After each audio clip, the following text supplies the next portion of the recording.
Ministry of Trade and Industry, Mr. Liang Eng Hwa. Mr. Chairman, I beg to move that the total sum to be allocated for Head V of the estimates be reduced by $100. During the budget debate, members in the House have reminded us that growing the economy is not an end in itself, but a means for us to build better lives, better opportunities for Singaporeans. Couldn't agree more. But we also know that ensuring that we always have that means that is continuously growing and yet inclusive is certainly no mean feat. As the Finance Minister has said in his statement that our path ahead will not be easy, especially in the light of the major shift happening around us, such as the changing global economic landscape, the emergence of new technologies, and our own demographic.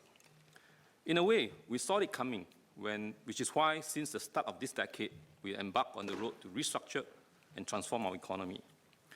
In the early phase of restructuring, the government tightened foreign labour inflow, nudged wages higher for our local workforce, and pushed for productivity improvements.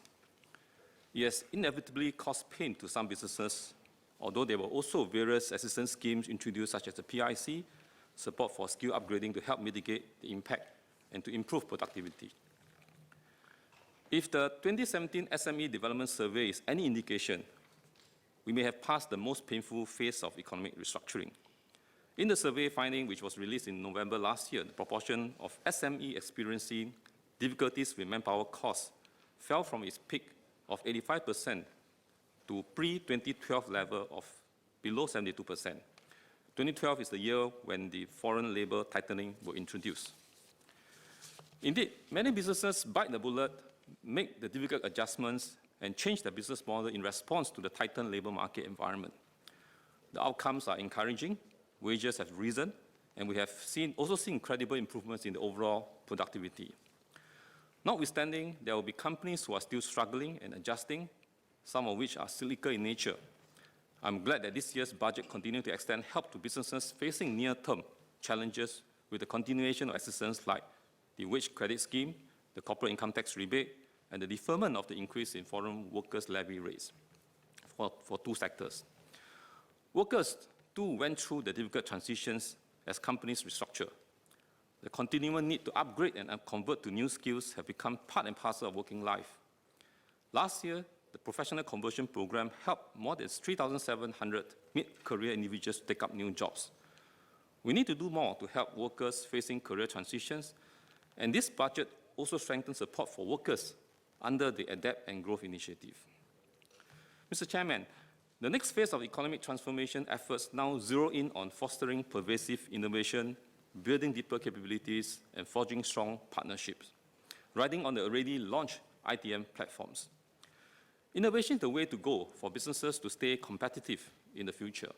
Singapore is starting from a position of strength, as we already have a critical mass of high-tech sectors, a vibrant startup and financing ecosystem, world-renowned universities and research institutions, and a strong global pool of research scientists and engineers.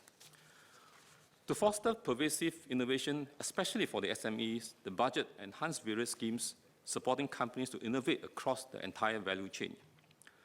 Among others, existing grants that support the adoption of pre-scoped off-the-shelf technologies will be streamlined into a single Productivity Solution Grant, PSG, where the government will provide funding for up to 70% of the qualifying costs.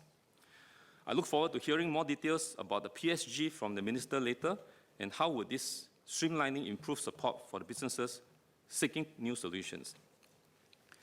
Another new idea from the budget is the Open Innovation Platform, OIP. To be piloted this year, this is an online crowdsourcing platform set up to help businesses find partners to co-create solutions. Many smaller companies may not have the resources to seek partnership to co-develop solutions. This platform can facilitate easier collaborative work between SME on joint innovation initiatives. To provide equity funding for cutting-edge tech startups that draw on IP generated from publicly funded research, the budget also announced the setup of the $100 million NRF, the Temasek IP commercialization vehicle. I hope this can help in translating research outcome into viable commercial opportunities and thereby produce a new breed of innovative global companies in Singapore following the commercialization of the IPs. I look forward to hearing more details from the Minister as well. On building deeper capabilities, the budget signaled the shift away from broad-based measures such as the PIC to a more targeted and innovation-focused approach. I do agree that in this next phase of where we deepen transformation, a more customized and slightly more flexible approach will yield better results.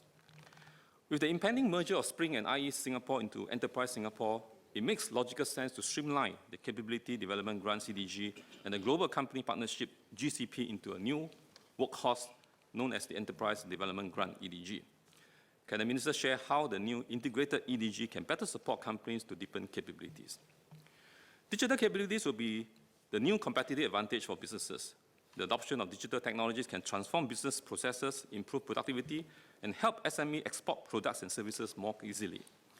With digital technology, even the smallest SME can have the opportunity to export its products and services globally, and hence expanding their growth frontier.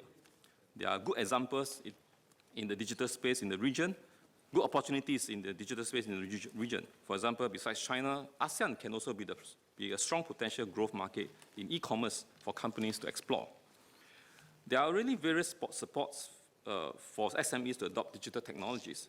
The SME Go Digital program was launched in 2017, and the TESA, launched in 2016, are both flagship programs assisting businesses and individuals to develop digital capabilities. Clearly, there are significant room for SME to move forward and to use digital technology to enhance competitiveness and to grow their businesses. Of course, developing digital capabilities does come with some investment costs and risks, but not going digital may well be an unviable position soon. It's better to take some risk now, learn the right lesson if it doesn't work out, and recognize that this is a continuous journey of upgrading. With the aim to forge stronger partnership, this year's budget also cleaned the existing schemes such as the EDB PACS and the Spring PACS into one single PACS scheme. I'd like to ask the Minister how has the PAC performed thus far under each of the agencies, and how will the integration into a single PAC benefits companies? Finally, the much talk about ITMs are now the key execution platforms to transform sectors which are identified as growth cluster or in need of significant productivity upgrade. While we hope that more SME can be involved in ITMs, we should be realistic that in sectors where there is a very large base of SME, it's not possible to have everyone on board on day one.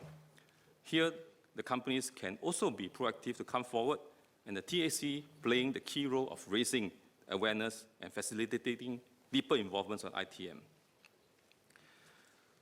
Nevertheless, I would like to seek an update from the ministers on the progress of ITM. Some of the ITMs that were launched over a year ago, such as the Lifestyle Cluster ITMs, which encompasses food services, food manufacturing, retail, and hotels. I would like to ask the Minister, how is the traction so far? My last point is about skills and jobs.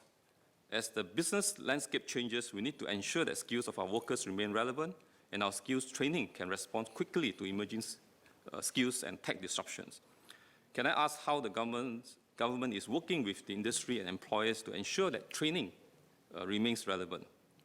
Also, how is the government helping the PMEs who have been displaced or who wish to move into growth sectors that the government has identified?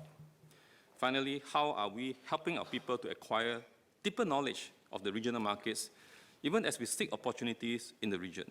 Thank you, sir.